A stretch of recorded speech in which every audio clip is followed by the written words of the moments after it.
국민의힘 차기 대표를 뽑는 전당대회 룰이 확정된 데 이어서 후보 등록 일정도 윤곽이 나왔습니다. 이종근 평론가님, 네. 이제 사실상 당권 주자들의 출마 선언만 남은 것 같아요. 네, 그렇습니다. 두 가지가 가장 큰 쟁점이었죠. 하나는 게임의 룰, 그러니까 앞으로 전대를 치렀을 때 어떠한 룰로 치를 것인가에 대한 문제와 두 번째는 전당대회 날짜. 이 두 가지가 공방을 벌였는데 어쨌든 날짜는 정해졌습니다. 7월 23일로 정해졌기 때문에 역산, 그러니까 최대한 전당대회에 필요한 최소한의 어떤 기일을 다 계산해 본다면 이번 주, 그러니까 다 돌아오는 주, 이번에 돌아오는 주에 24, 25일까지는 후보 등록을 마쳐야만 전당대회를 예정대로 치를 수 있기 때문에 이번 주에 출마 선언과 후보 등록이 이어질 것 같습니다. 다음 주에, 오는 다음 그렇죠. 주에. 이번에 돌아오는 다음 주요. 예. 다음 달로 예정된 전당대회를 앞두고요. 한동훈 전 비대위원장의 행보에 대한 관심은 더욱 커지고 있습니다. 이와 맞물려서 유력 당권 주자들의 견제도 본격화되는 모습입니다. 우리가 역대 원외 당대표를 모셔보기도 했는데 어쨌든 싸움의 전장이, 정치의 전장이 국회 중심이다 보니까 원외 당대표의 경우에는 좀 그런 부분에 있어서 여러 가지 또 어려움이 있지 않을까. 지금 우리가 국회가 이런 식으로 파행을 겪고 있지 않아요. 결국 앞으로 1년 동안은 적어도 국회 내에서 싸움이 이루어져요. 그럼 원내대표가 좋겠습니까? 원내대표가 좋겠습니까? 답은 명확하죠.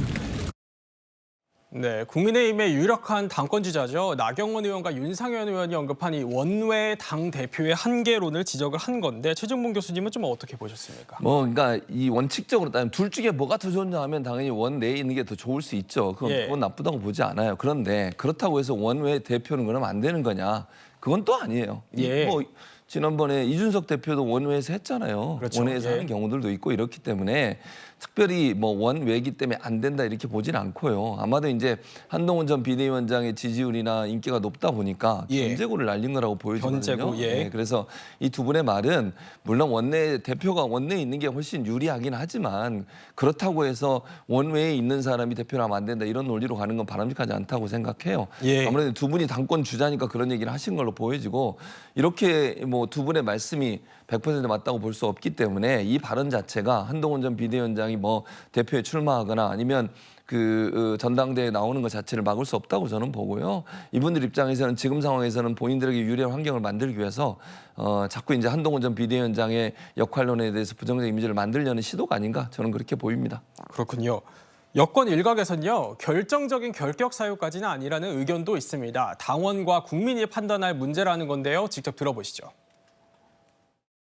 원내 경험이 없는 그거는 그치. 전체적인 당 운영에 약간의 핸디캡이 될 수는 있겠습니다만은 여러 가지 방법으로 또 극복할 수 있을 겁니다. 그리고 그것이 결정적인 건 아니죠. 리더십의 문제인데요. 이제 그런 것들 모두 감안해서 결국은 당원들하고 국민들이 판단하실 거라고 봅니다.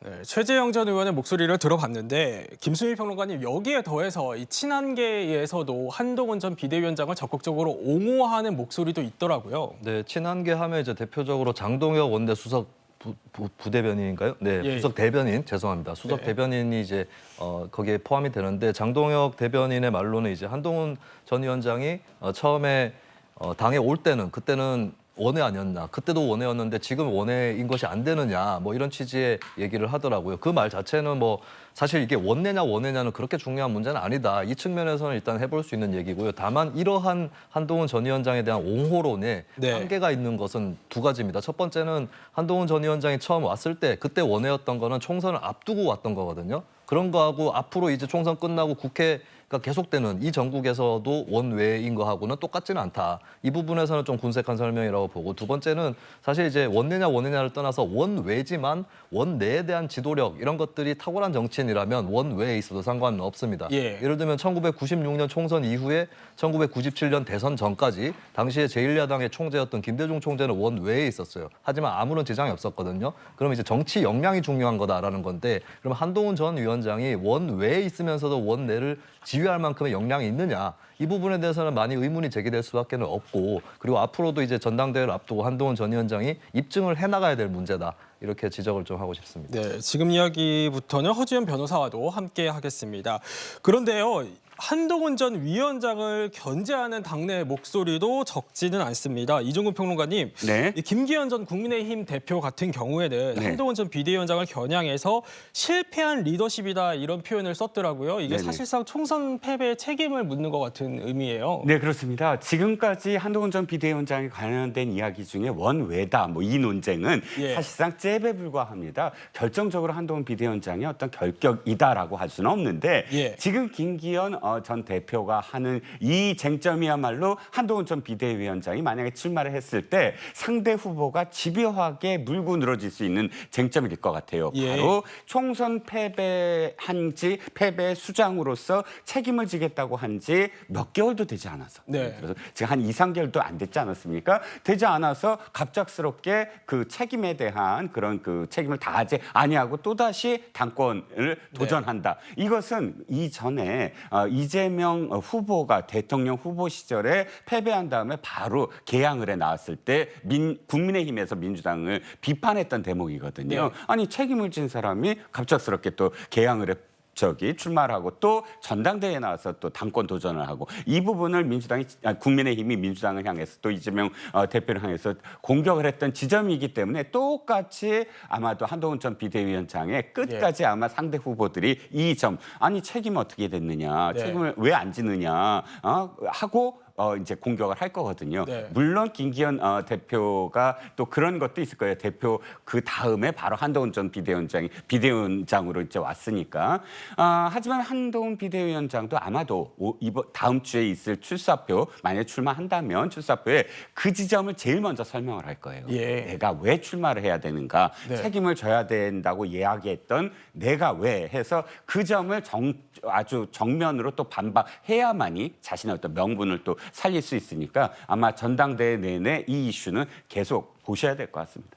출마 선언문에 그런 내용이 담길 거다 이런 담길 예상을 좀 거겠죠? 주셨는데 허주연 변호사님 그런데요 이게 어제 여론조사 결과가 하나 나왔는데 야권에서는 이재명 대표도 여권에서 한동훈 전 비상대책위원장이 이 차기 정치 지도자 선호도 조사에서 우위를 달리고 있는 것 같더라고요. 어떻게 좀 보셨습니까? 네, 각각 1, 2위를 기록한 것으로 보입니다. 예. 한국갤럽에서 자체 조사한 결과 지금 보고 계시는데요.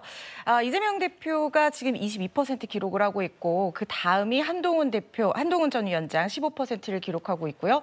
조국 대표가 5% 그리고 홍준표 시장이 3%, 이준석 대표가 3% 이렇게 조사가 됐습니다. 네. 2024년 6월 11일부터 13일까지 한국갤럽 조사연구소에서 무선 전화면접 방법 100%로 조사를 한 결과인데요. 네. 지금 뭐 이 차기 정치 지도자를 뽐낸 어떤 민심을 반영하고 있는 결과가 아닌가 하는 생각이 들고 야당 대표가 1위를 하고 있고 지금 전당대회로서 당대표 도전이 굉장히 강력하게 점쳐지고 있는 한동훈 전 위원장이 지금 2위를 기록했다는 것은 사실상 지금 국민의힘 전당대회 룰이 당심 대 민심이 8대2로 지금 바뀌지 않았습니까? 이 부분에서 한동훈 전 위원장의 이 국민의힘 당대표 도전에 좀 힘을 실어주는 어떤 결과가 아닌가 하는 생각이 듭니다. 그렇군요.